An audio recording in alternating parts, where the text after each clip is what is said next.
All right. Hi, everybody. And doing my best to get started here. Time for maybe one program.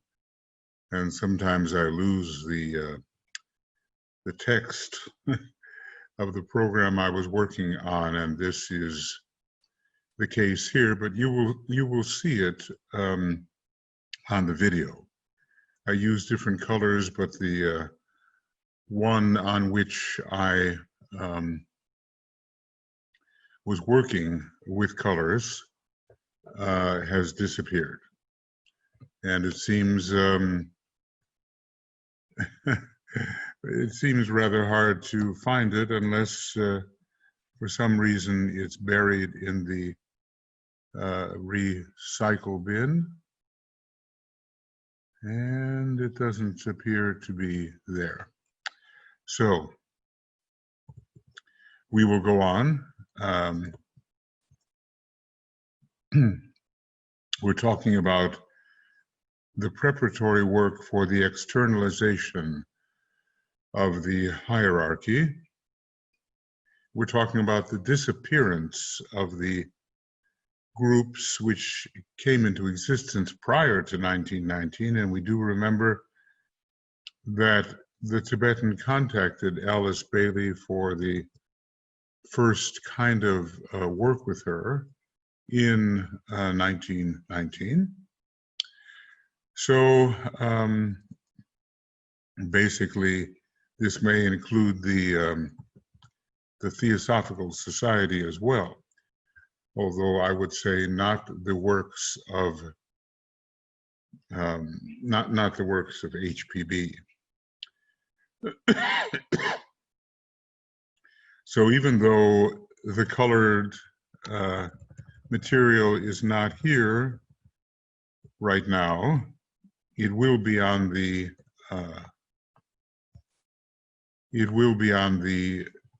video. So, but basically, just to, in case we have to go back to outline the major points that he made. And the sanctified normality of the appearance of the initiates. This will be an important distinguishing characteristic. They will be the, as is said, the current politicians, businessmen, financiers, religious teachers or churchmen, scientists, philosophers, college professors, and educators. And they will be mayors of cities and the custodians of all public ethical development. So we have seen something about the planned externalization, and now we're going to go on with that right here on page 571. The preparatory work of externalization therefore falls into three phases or categories or stages as far as relation to mankind is concerned. First, the present stage in which a few isolated disciples and initiates scattered all over the world are doing the important task of destruction, plus the enunciation of principles. And those two things go together.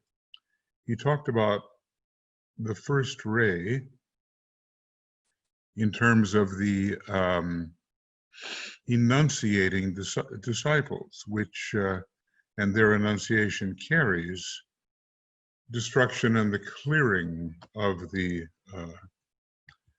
old forms that are in the way. They are preparing the way for the first, preparing the way for the first organized body of disciples and initiates who, coming from certain ashrams, we'll proceed with the next phase of the work. Now, hopefully I did not record this on a zero. I'm just having a little trouble getting going here today. So that's the first stage. The second stage of the stage of the first real externalization upon a large and organized scale will succeed those of the above endeavors. And I think we've already experienced to a certain extent the first phase, a few isolated disciples here and there, and initiates scattered all over the world doing the important task of destruction plus the enunciation of principles. I think we all realize how much people who cling to certain dogmas will fight against the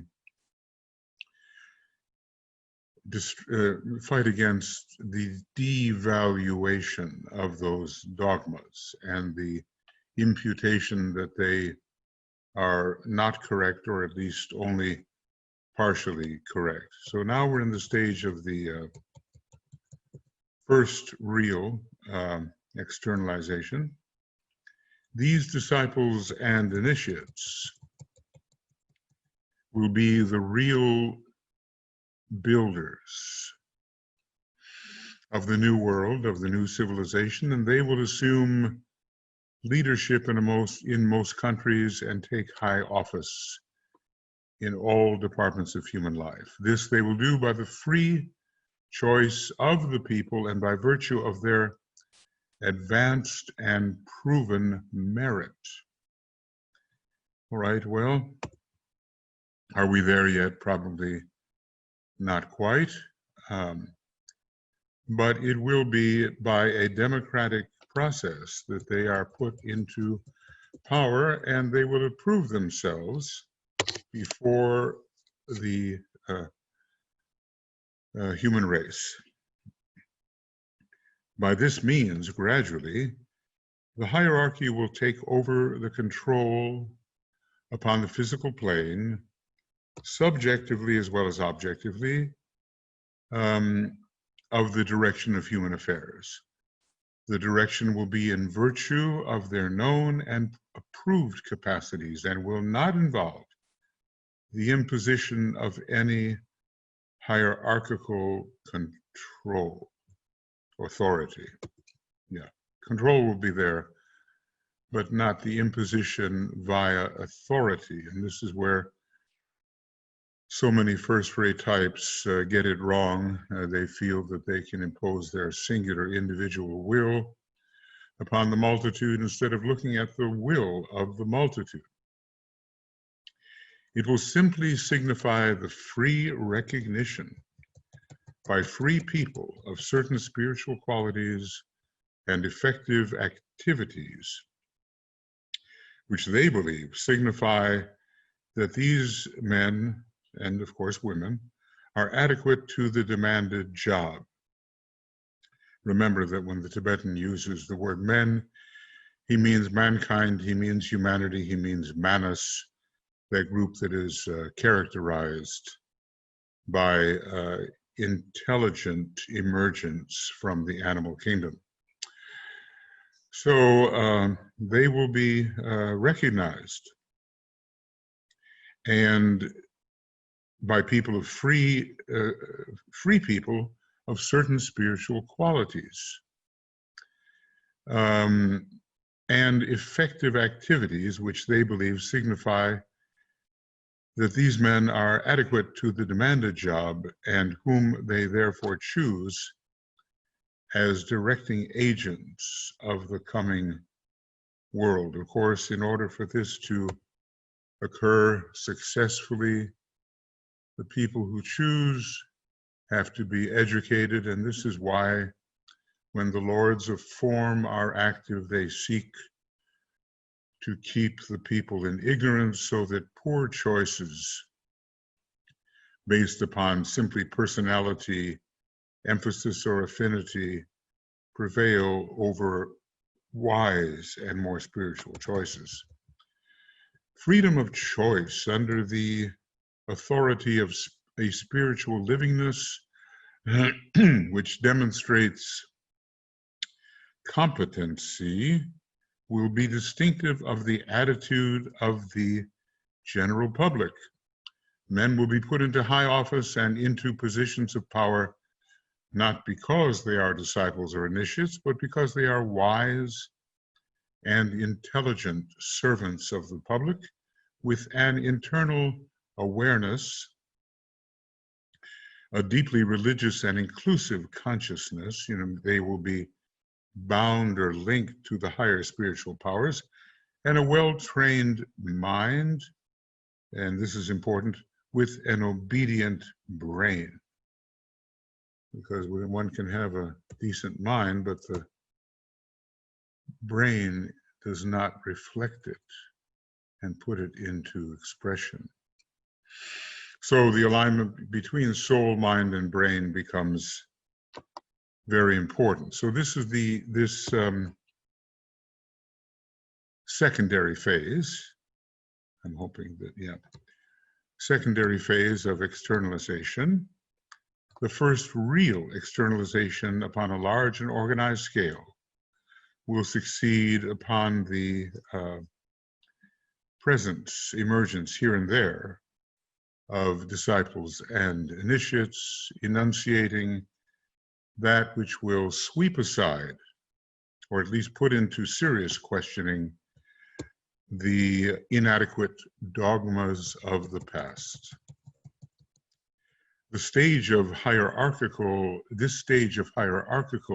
appearance, at least initiates of the threshold here, and sometimes initiates, is dependent upon the effective service of the first group of isolated and hard-working disciples who are senior members of the new group of world servers and who are today working among the sons of men. Well, senior members of the new group of world servers would suggest that they certainly are initiates of the second degree, at least.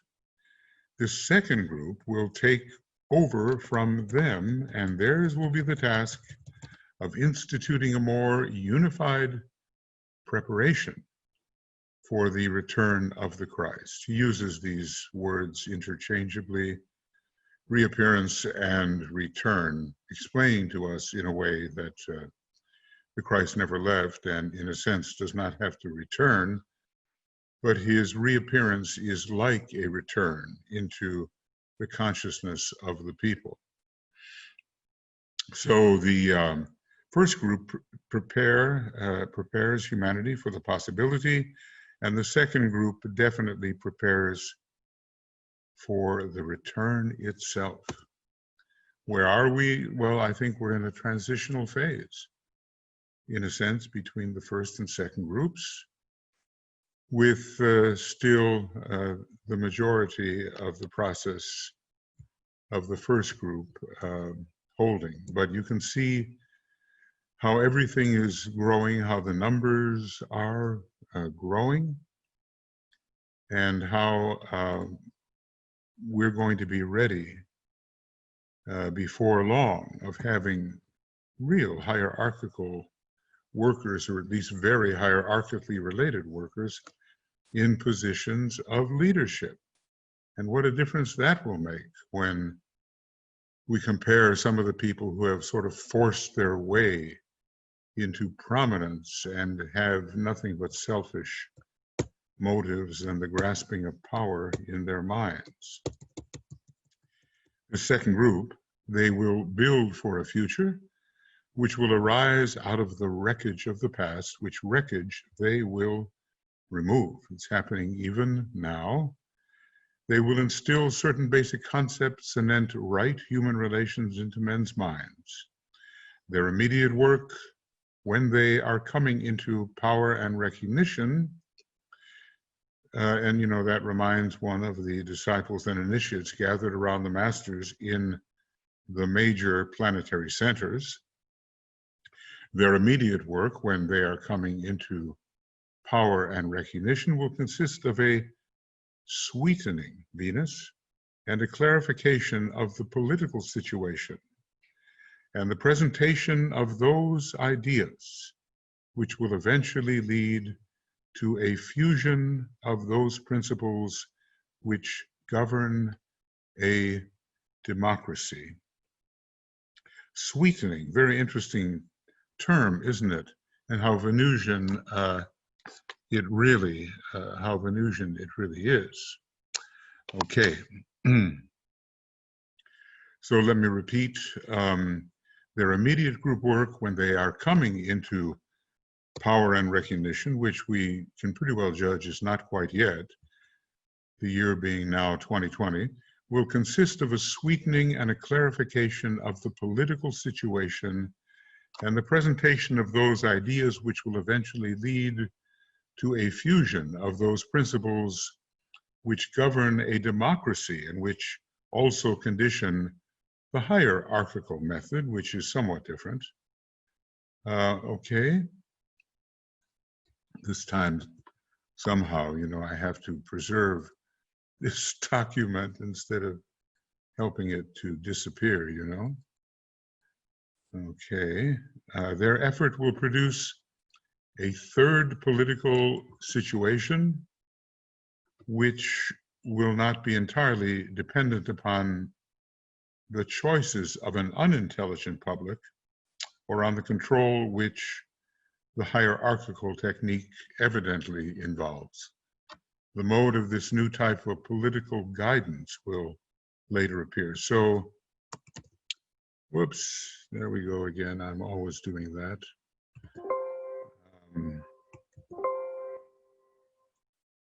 Sorry. Let me go up here and recapture my my bracket. Yeah.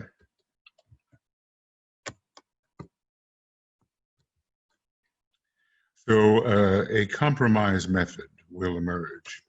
A compromise political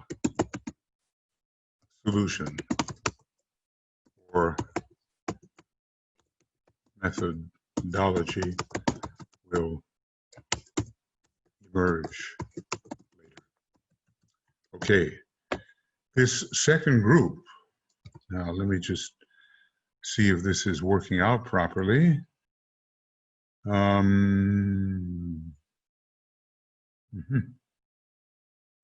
Well, I'm not sure it is, but let me do a nice save as, and oh yes,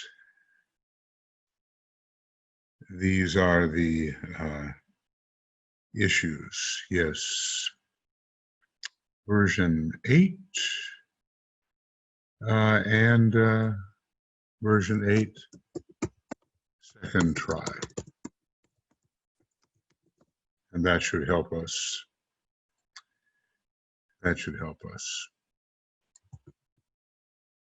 Okay, because the timing is correct and the date is correct.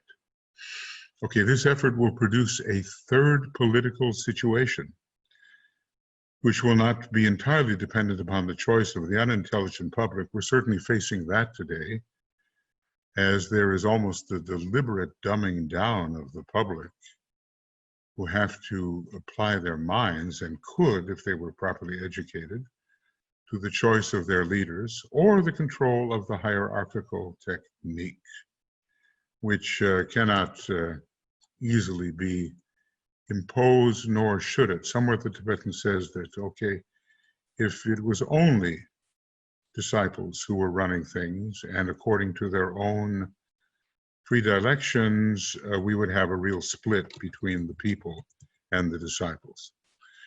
This second group will implement the new religion, which is not yet with us, but those of us who are practicing the full moon cycles, we are part of preparing the new religion.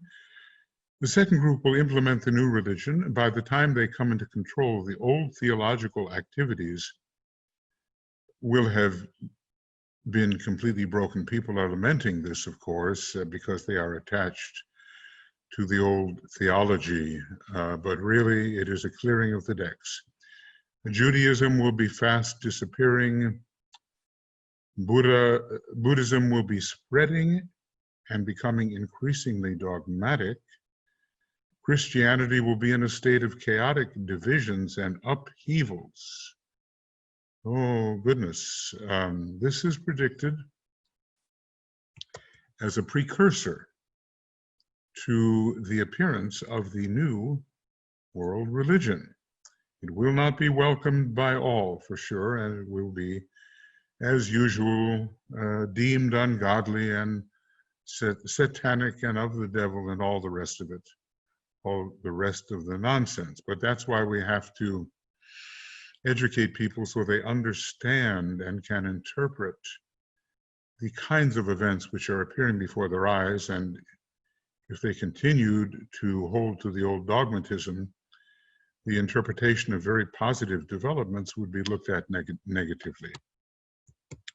When this takes place, and the situation is acute enough, the Master Jesus will take certain initial steps towards resuming control of his church. Well, you know, the question is, were attempts already made here?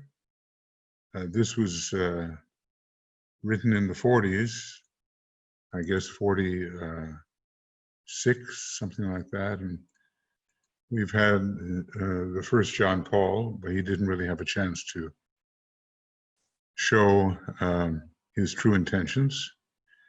And we have had the Pope John the 23rd, and we have Pope Francis. You know, this whole sequence is interspersed with more conservative popes, but they don't seem to be able to hold the intention or the imagination of the evolving Catholic Church.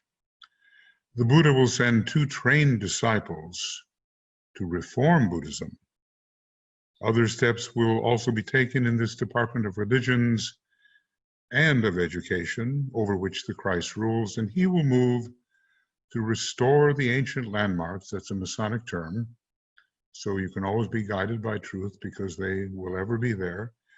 To eliminate that which is, so Masonry obviously will be coming into increasing power and attractiveness, and he will move to restore the ancient spiritual landmarks, to eliminate that which is non-essential, and to reorganize the entire religious field, again in preparation for the restoration of the mysteries. And, you know, the Christ will be involved in that, and I think the Master R, as he seems to have the habit of externalization, he shows up very much in physical form, and these mysteries, when restored, will unify all faiths. This is such a promising anticipation. But the situation will be acute, will be painful. People will be at a loss. They will feel, many of them, that they have lost their moorings, that their ship is not safely in the harbor and maybe adrift. Well, it's interesting about the dogmatism of Buddhism. You can even see signs of that now. And all the many sects in Christianity are showing themselves. Judaism, unless it really reforms and adapts to more modern hierarchical expectations, will certainly disappear, or fast disappear, especially the Orthodox approach, emphasizing so many non-essentials. You know, if you take a look at the most concrete aspects of Virgo and Capricorn, you see somewhat the brand or the trademark or the quality which distinguishes the orthodox approach. Groups of spiritually minded financiers who are conscious members of the ashram, and let's say, as DK has said elsewhere, and are on the seventh ray so often, will take hold of the world economic situation and bring about great and needed changes. All these activities built upon the preparatory work of the first group are also preparatory in nature. So elsewhere he talks about the responsibility of the financial seventh ray group, and basically initiates of the first degree will assemble and be responsible for these kinds of very welcome changes. Of course, they won't be welcomed by everybody, because some people will lose the power which their skill of mind in acquiring financial resources has given them. They have a certain greed, a certain insulation from what a lot of other people have to go through because of the money factor, you know, and of course it needs to be amplified, but the love of money is the root of all evil, which is another way of saying that the adherence to low desire, which can be fulfilled by what we call money, is the root of evil. We desire the wrong things because we are not intelligent enough to desire what is in line with the plan. So third, I'm always hitting the save button here, you know, because what I find is that I may not be doing so well. Yeah, that's good. And I don't want everything I've done or said to kind of disappear into the original text, although the original text is the important text. Third, so the sort of destroyers and the sweepers, the clearers emerged in the first group, the builders in the second, sort of ray 1, ray 2, and then we get into manifestation. Third, the stage wherein Christ and the masters of the wisdom can make public appearance and begin to work publicly, openly, and outwardly in the world of men. Well, plans for that are just now really being laid in this 2025 impending conclave. Plans for the actual externalization of the hierarchy, because there's a lot of ground to cover in about 100 years before the vernal equinox is really oriented towards 30 degrees of Aquarius, however that is reckoned. It's not reckoned according to constellational space. There's some other factor. The time of their coming will be dependent upon the success of the work undertaken by the first two groups. It is not possible for me to prophesy anent this matter.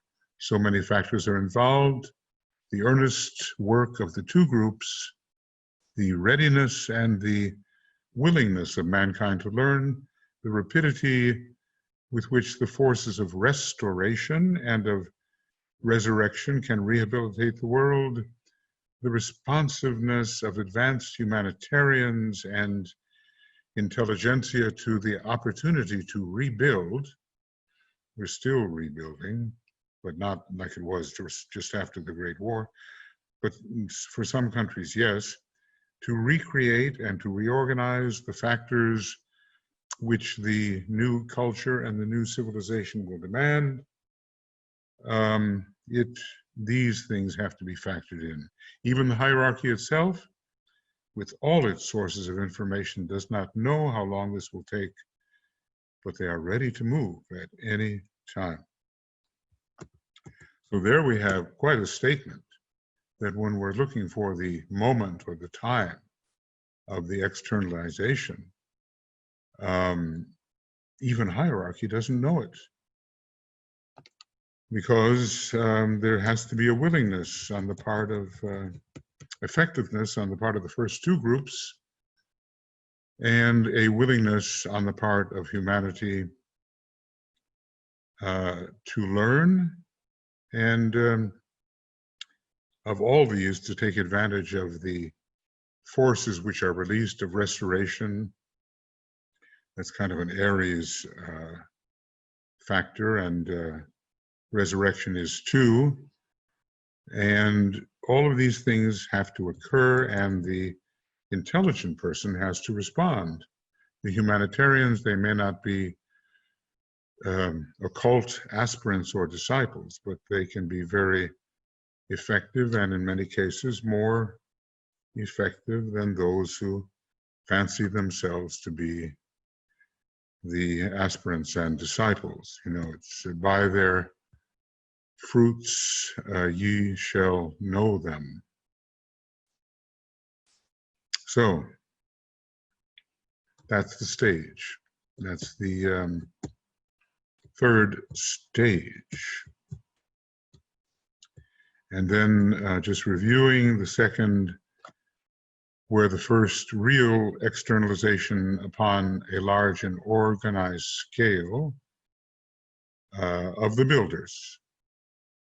And the first, of course, was clearing the decks, clearing the building space, the space on which the new must be built. It's so interesting that, well, as one civilization emerges after another, they oftentimes build on the very places which were sacred to the civilization or the culture they are superseding, because of the magnetism, you see, of course. And yet they demonize what succeeded, what preceded them, and yet they build on the very same magnetized places, and even adopt the traditions. And well, you know, let's say that Christianity comes along, but it built at first, whether rightly or wrongly, upon Greek philosophy, and it built upon what DK calls the blood religion of the Jews. Probably that was not supposed to happen. Probably the simple message of the Christ was meant to prevail, but it's hard to detach yourself from old habits, of old cultural habits. I think all of us have to learn how to leave behind that which is not of value anymore, and not be too sticky about it, you know, to feel that we have to drag the old with us as we are preparing to live the new, because the mixture is to a degree unwholesome, and a lot of things have entered Christianity which compromise it, and maybe not in the very beginning, maybe it was purer in a sense, but then the accretion began, and the building on the basis of the old began, and the taking forward of the old and useless began, and that those old and useless methods were integrated into what should have been a new presentation. So let us be aware of that This is not to say that, you know, we must forget what Blavatsky wrote. We must keep it very much in mind. Of course, the impulse was very much Master DK and also Master M and KH. And we won't want to forget what Alice Bailey has written down for the Tibetan when we enter into the third presentation, which is coming around the year 2025. So we're really in that spirit of anticipation for what is coming. But there are some dogmas, rigidities, limitations of thought, basically illusions, which have to be jettisoned, thrown overboard, maybe burned, something. They have to be, their effect upon human thinking has to be alleviated, because they don't really lead into the future as the plan conceives that future, or as those who really know the plan conceive that future. So going on here, in the meantime, as the first group struggles with the immediate problem in the outer world, and the second group still within the confines of hierarchy itself, well, that answers the question. But of course, that was back then, 46 maybe, makes due interior preparation and applies to its chosen membership the needed training and the desired orientation.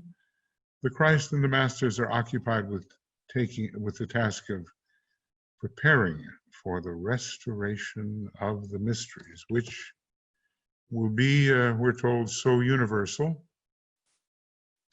Well, I would say such as Masonry is intended to be, and such as the new church is intended to be, that they will be really attractive factors in society, and will help to reorient the trend regarding that which is desirable. Right now, we are still very materialistic, and a person's highest dreams sometimes is what's called the bucket list or something, you know, things I have to do or see before I die. And they're usually fairly material things or involve travel, and there's nothing wrong with that, but the view of the ageless wisdom is not taken into consideration, and the fact that, as DK has so often said, there is no death. So there is the immediate obstructions which have to be cleared away, the building of the new, and still those builders at the writing of this were largely internal to hierarchy. Maybe some of them have emerged, I would say, and more are coming after 2025.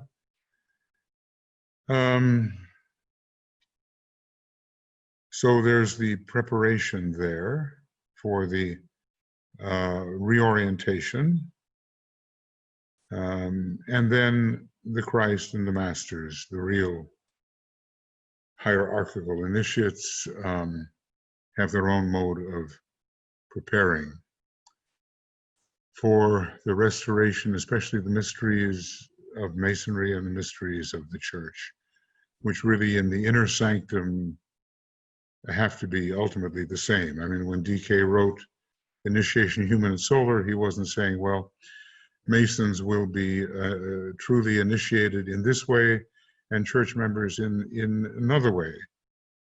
They will present their candidates, and then the laws of initiation as they exist on the inner planes will be applied. And also the banded esoteric organisms will present their candidates as well. This restoration of the mysteries will fall into three phases and will cover and include in its symbolism all phases of human unfoldment. The story of mankind will be pictorialized. Now, this suggests Masonry. He has said, you know, that there's kind of a problem for first and seventh ray types, which Masonry seems to serve, not exclusively, of course, trouble with the imagination. And so pictorialization, the outpicturing of, in rite and ritual, of certain processes has been needed to serve those who are meant to learn through Masonry.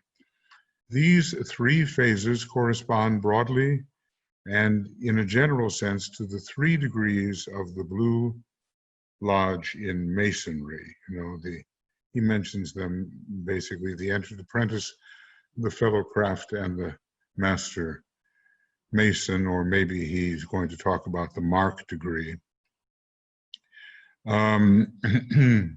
So these 3 phases correspond broadly and in a general sense to the 3 degrees of the Blue Lodge in Masonry. The analogy is not entirely accurate owing to the unavoidable degeneracy of Masonry. You know, it too has suffered from embalmment or embalming. And it too has become materialistic. But with the restoration of the mysteries, Masonry will also come into its own. So what are the 3 phases? The restoration of the mysteries will come out in 3 phases. So let's take a look at what they may be.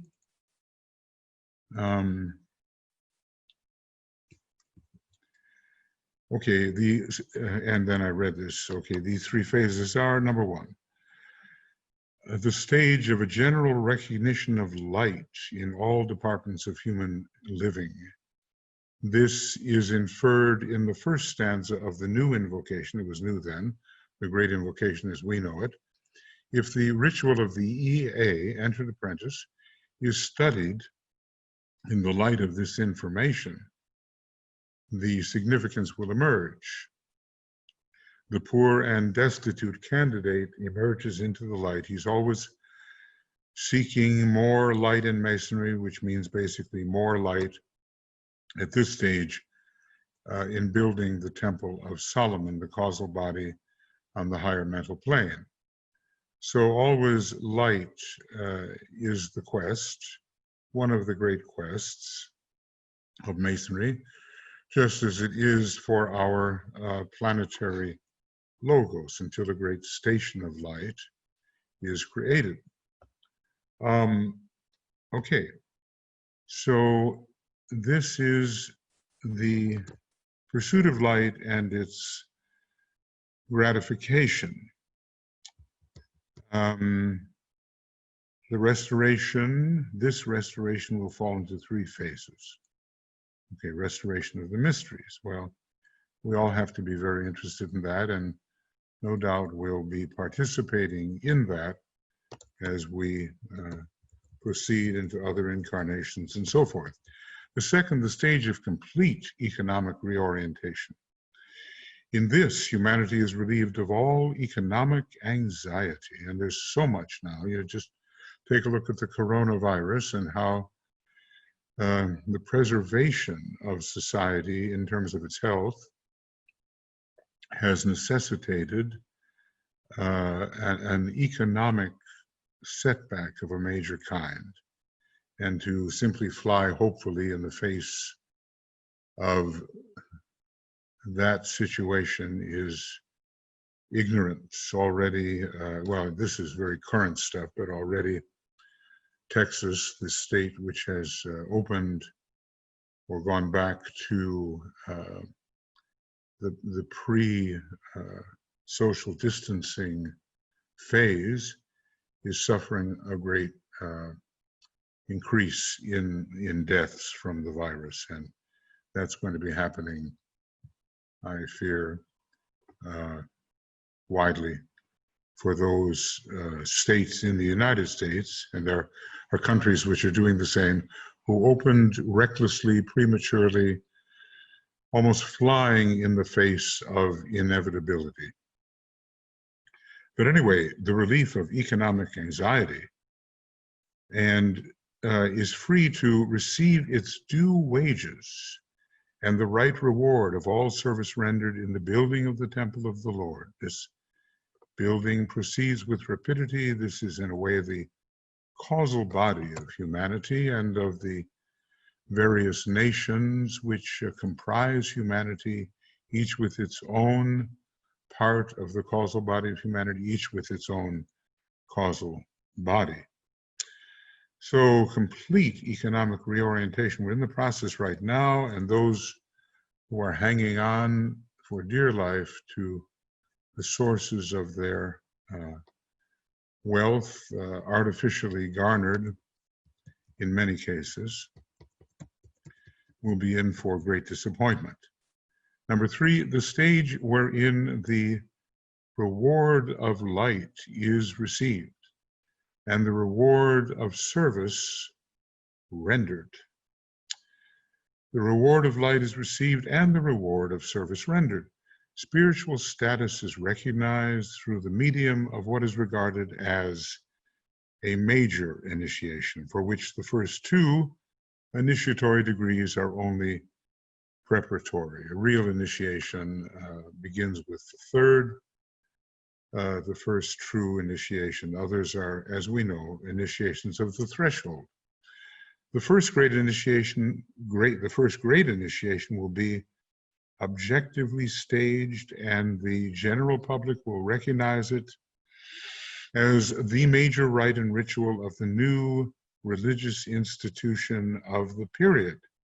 I think he does mean the first initiation here, because there are some lesser preparatory initiations which precede the great monastic initiations, which begin with the birth of the Christ in the heart. That's my opinion on this anyway. So the first degree is the first major rite and ritual of the new religious institution of the period.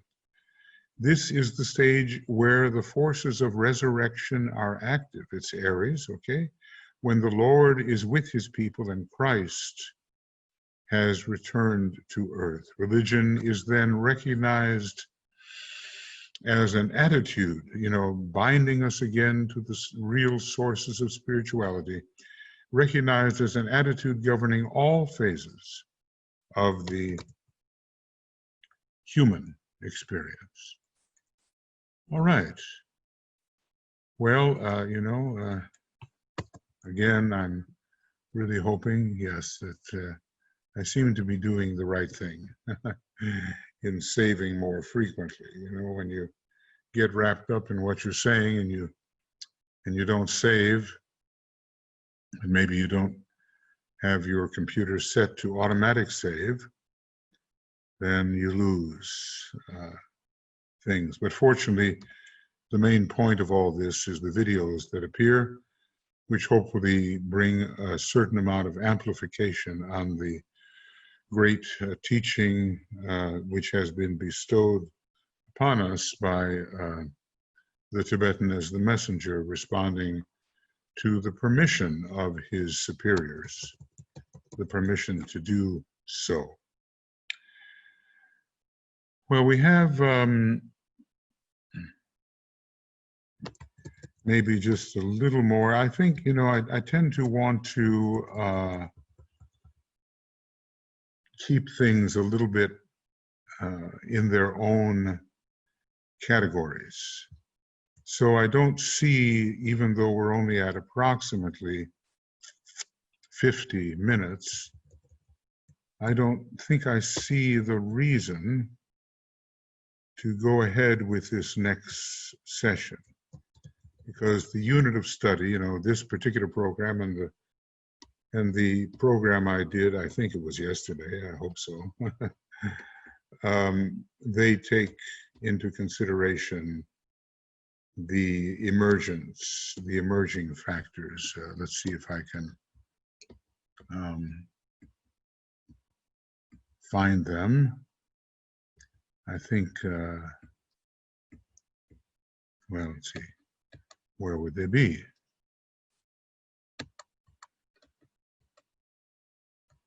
Okay. Well, yeah, they're rather back here. And yeah, modes of approach. We've been dealing in 2 programs with modes of approach. And here we have August 1946. What a great sense of relief. The United Nations, that's another way of talking about those on the side of democracy and hierarchy. What a great relief they must have felt by that time. The war was behind and the benefits were emerging. So that was 559, and we've gone up to about 500 and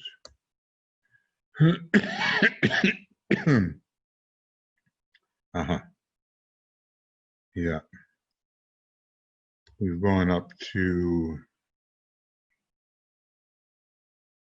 this is the part where I had colored everything in, whether that helped or not, and written some additional comments, but they'll be in the video, even though what can I say, the computer ate my homework, you know. So anyway, steps in the externalization process, okay. And then we began with program number 72. And right here, and we'll be going on to program 73. So, whoopsie. So, like so. And this has taken us from 571 to 568, 571 to right here, 575. By the time I'm finished with all of this housekeeping, it'll be the time for 1 hour. 571 to 575. Okay. Now, let's put this where it belongs. And we'll be ready to start when next opportunity arises. So we finished with program 72 rather, and we're at page 571, and today is the 9th of June, and then we're going on to program number 73. And this is approximately, this one is approximately 55 minutes, something like that. All this to make sure I don't get lost next time, right? And we start at 575. Now this is really going to be an interesting chapter because it tells you about the ashramic groups that are coming forth and what they are responsible for in their externalization. And we don't know what day this will occur, whether today or some other day. Okay, good. Now let me stop the recording, wishing you many blessings and lots of love in the group inclusive sense, brotherly love, and the love that comes out of identification. Wishing you all those things. And then proceeding. We are gradually making our way and maybe have another 125 pages to go in this book, and then circling back to the very beginning where a few, maybe 60 pages were left out. Okay. We'll stop the recording and we'll see you soon.